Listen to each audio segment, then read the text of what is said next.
স্বাগত খেলাযোগে আপনাদের সাথে আছি খালিদ জামিল। রীতিমতো অবাক করা ব্যাপার, বিসিবি নির্বাচনকে ঘিরে অপহরণের ঘটনা।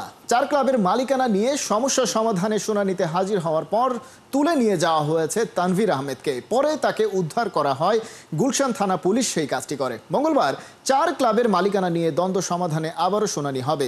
নাহিয়ান বিন জসিম জানাচ্ছেন বিস্তারিত। মারছে একজন আমার সামনে বের করে বলতেছে যে এটা লোড করা আছে। নির্বাচন ঘিরে অস্ত্রের মহড়া, বিসিবির কার্যালয় থেকেই তুলে নিয়ে যাওয়া। অভিযোগ সত্যি হলে দেশের ক্রিকেটে একটা ন্যাক্কারজনক ঘটনা।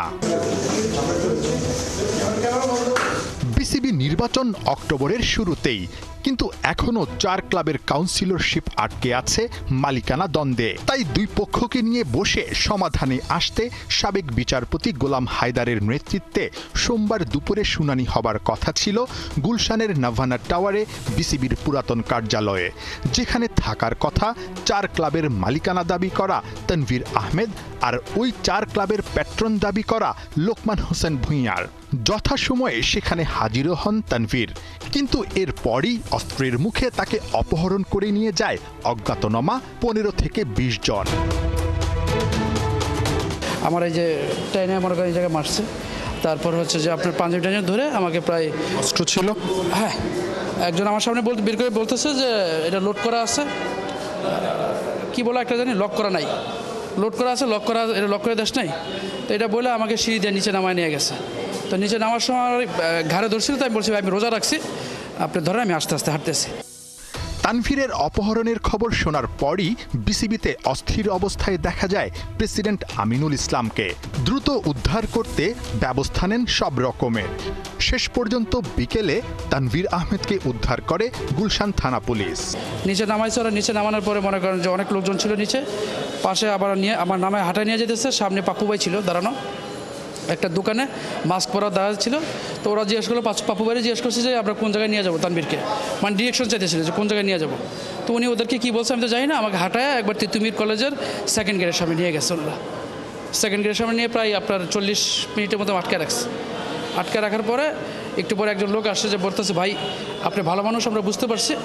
সিলেটে সবশেষ বোর্ড সভার পরই নির্বাচন ঘিরে কাউন্সিলর মনোনয়নের চিঠি পাঠাতে শুরু করে বিসিবি, কিন্তু মালিকানা জটিলতায় Dhaka Spartans, Blues Cricketers, Dhaka Rangers ও গোল্ডেন ইগলস এই 4 ক্লাবকে চিঠি ইস্যু করেনি বিসিবি।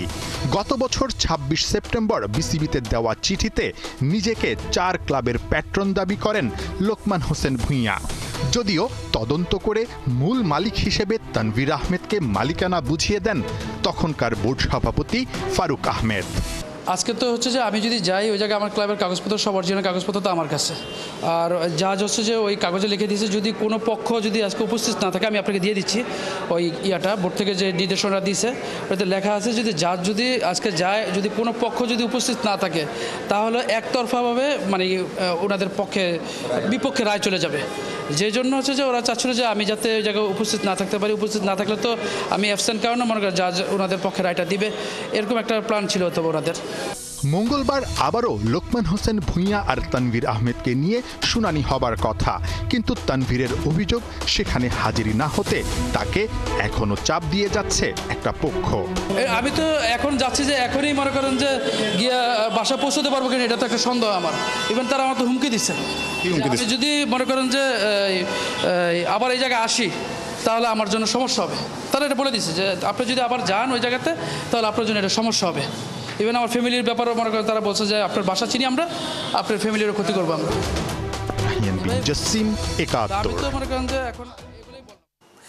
কথায় আছে বিশ্বাসে মিলাই বস্তু, ক্রিকেটারদেরও বিশ্বাস রাখতে বলছেন স্পিন গুরু মুশতাক আহমেদ। এই পাকিস্তানির মতে সবাই মিলে জ্বলে উঠলে জয় পাওয়া অসম্ভব নয়, যদিও আফগান স্পিন অ্যাটাক ভয়ঙ্কর বলছেন মুশতাক। আবুধাবিতে মঙ্গলবার টাইগারদের ডু অর ডাই ম্যাচ শুরু রাত 8:30টায়। সাইফুল রূপকের রিপোর্ট।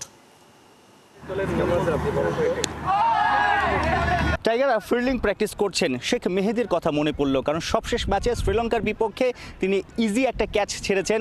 যদি সেই ক্যাচটা ধরতে পারতেন কামিল মিশারা, তখন হয়তো বাংলাদেশ ম্যাচে ফিরতে পারতো। জেমস প্যামেন ফিল্ডিং ওস্তাদ, তিনি বারবার বলছেন ক্যাচেস উইন ম্যাচেস, এই জায়গাটাতে ফোকাস রাখো। এশিয়া কাপে বাংলাদেশের তো কিছুই হচ্ছে না, ব্যাটিংটাও ঠিকঠাক হচ্ছে না, বোলিংটাও আসলে লাইন লেন্থের এলোমেলো অবস্থা, ফিল্ডিংও দুরবস্থা। আফগানদের বিপক্ষে বিগ চ্যালেঞ্জ, কারণ এই ম্যাচে জেতার বিকল্প নাই। সুপার ফোরে উঠতে হলে বড় ব্যবধানে জিততে হবে। বিশ্বাস কি আছে ক্রিকেটারদের? Coaches and all the management is trying to tell them, that belief is very important. And I believe that, coming from us as a coaching point of view, we have to believe that, we can qualify. শুধু কি বিশ্বাস রাখলেই হবে?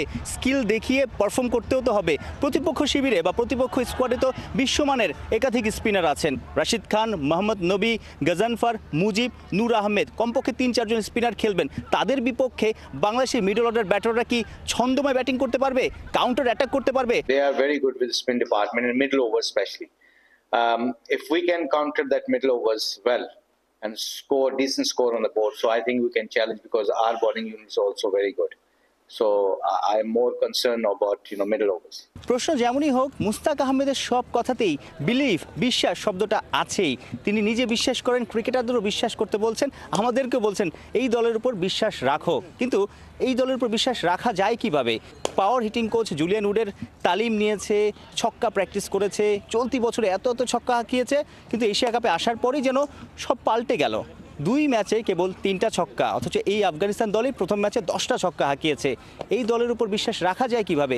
কোন টোটকায় আসলে তারা পাল্টে যাবে মঙ্গলবার আফগান ম্যাচে? You got to believe that, and that's why I learned from Imran Khan and Wasim Akram and Miyadad, they believe, because you belongs to this international cricket, and if they can do that, trust me, you can see Litton, Rodai, and all those Tamim and Imon, Zakir Ali, and Shamim. If we can get stronger as a team, we can challenge any team. We have the potential and we have the ability. Definitely we have that. নানান দেশের franchise league খেলায় আফগানিস্তানের ক্রিকেটাররা বেশ পরিণত। বলাই যায় ছোট ফরম্যাটে আফগানিস্তান দলটা বাংলাদেশের চেয়ে বেশি ব্যালেন্সড এবং শক্তিশালী। 2024-এর টি-20 বিশ্বকাপেও বাংলাদেশকে হারিয়েছিল রাশিদ নবীরা। তবে টাইগারদের অনুপ্রেরণা দিতে পারে 2023-এর সিরিজটা সিলেটে 2-0-তে বাংলাদেশ জিতেছিল। সো সিলেটের সেই পারফরমেন্সটা আবুধাবিতে দেখাতে হবে। আবুধাবিতে দেখাতে পারলে, রাশিদ নবীদের উড়িয়ে দিতে পারলেই কিন্তু টাইগারদের টিকে থাকা যাবে এশিয়া কাপে, এবং এশিয়া কাপের এই গ্রুপটাও একদম জমে ক্ষীর হয়ে যাবে। সাইফুল রূপক, 71, আবুধাবি, সংযুক্ত আরব আমিরাত। এশিয়া কাপে এখনও চ্যাম্পিয়ন হতে চায় বাংলাদেশ, কিন্তু টাইগাররা কি চ্যাম্পিয়ন মানসিকতা নিয়ে খেলছে? হংকংয়ের বিপক্ষে জিতলেও দেখা গেছে গা বাঁচানো ক্রিকেট। শ্রীলঙ্কার বিপক্ষে হারের দিন আবার নতুন করে ফাঁস হয়েছে লেগ স্পিনে লিটনদের ভয়াবহ দুর্বলতা। একের পর এক জেনারেশন এসেছে, কিন্তু টিম টাইগার্স তার সমাধান করতে পারেনি আজও। রিপোর্টে বিস্তারিত। সবগুলো ম্যাচ জিতবো, গ্রুপ চ্যাম্পিয়ন হব, তারপর সুপার 4 হয়ে ফাইনাল এবং এশিয়া কাপের চ্যাম্পিয়ন। যে দলটা একাধিকবার এই টুর্নামেন্টের শিরোপার খুব কাছ থেকে ঘুরে এসেছে, তারা এমন দাবি করলে তো খুব একটা বেমানান শোনায় না।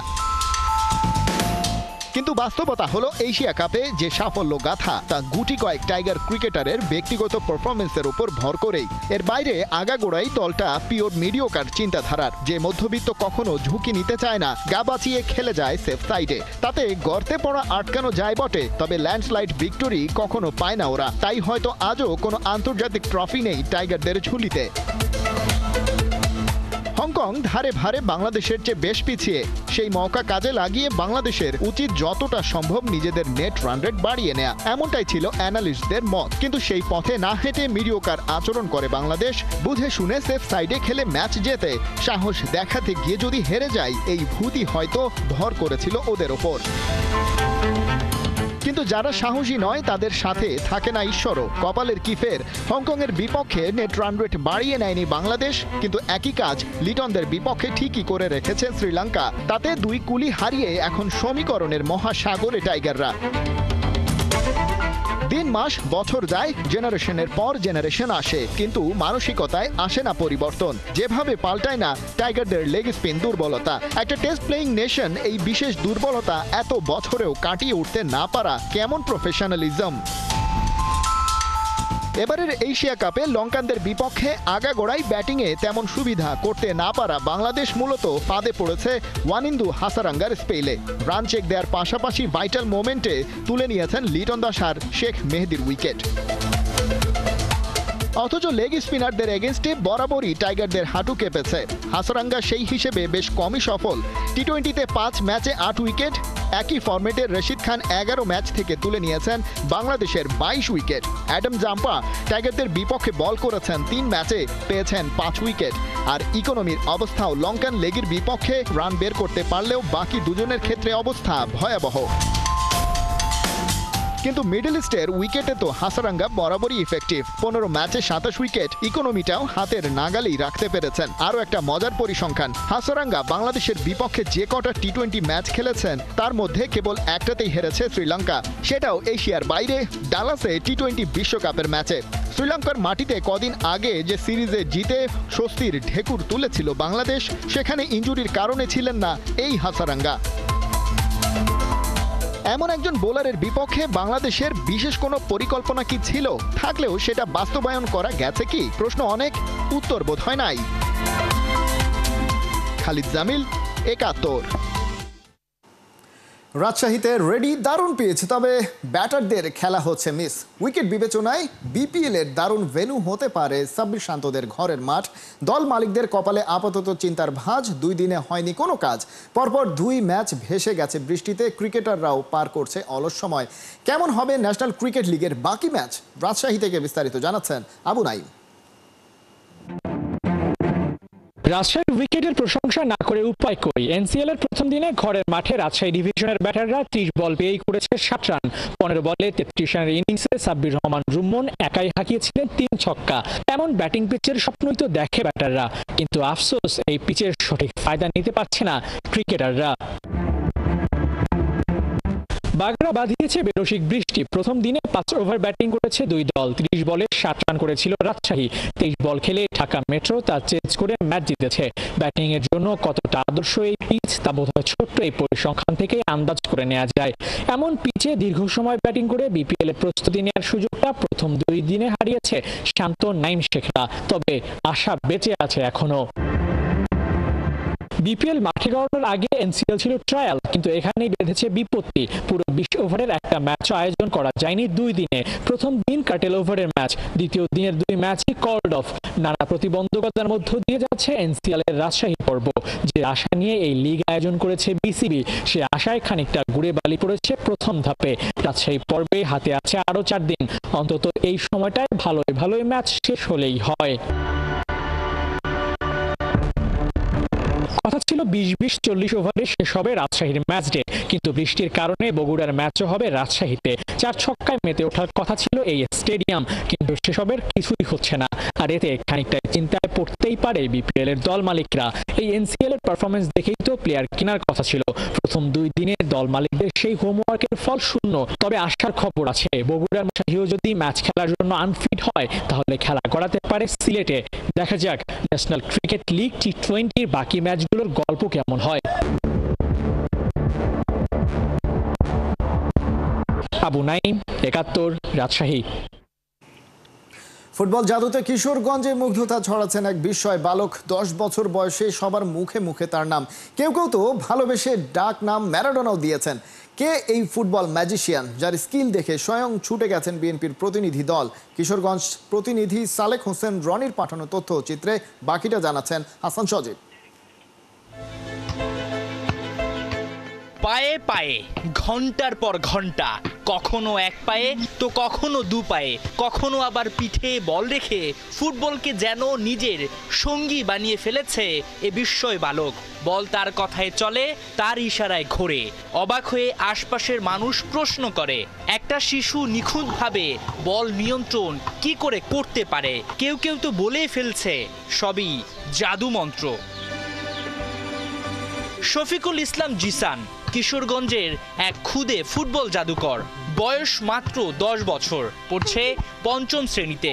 এরই মাঝে আলোচনার কেন্দ্রে উঠে এসেছে পায়ের জাদু, ফুটবল নৈপুণ্য আর অকল্পনীয় দক্ষতায় হাজারো মানুষের হৃদয়ে পৌঁছে গেছে জিসানের নাম। কোনো কোচ, কোনো প্রশিক্ষণ কিংবা একাডেমি কিছুই ছিল না তার পাশে। ছিল শুধুই অদম্য ইচ্ছে, স্বপ্ন ছোঁয়ার তীব্র তৃষ্ণা আর একটি বল। সাধারণ এক গ্রামের অসাধারণ এই বালক ফুটবলের প্রেমে পড়েছে মোবাইল ফোনে ম্যারাডোনা, মেসি আর রোনালদোর খেলা দেখে।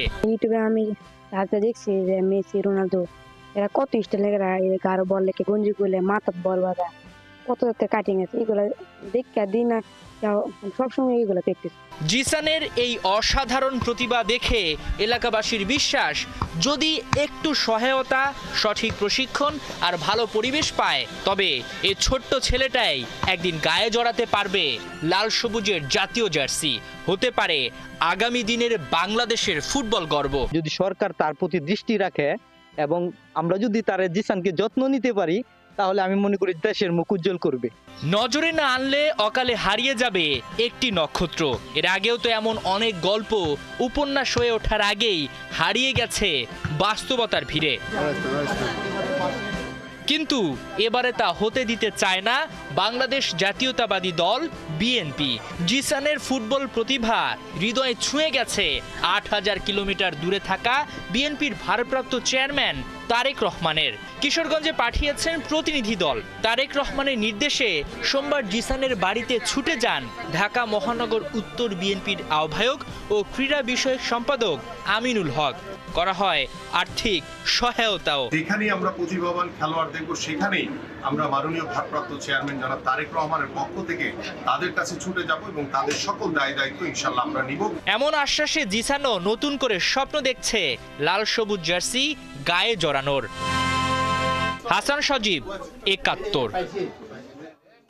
এই ছিল এখনকার খেলা যোগের সরাসরি সংবাদ অনুষ্ঠান দেখতে চোখ রাখুন ৭১-এর ফেসবুক পেজে এবং সাবস্ক্রাইব করুন ৭১-এর ইউটিউব চ্যানেল। ৭১-এর সাথেই থাকুন।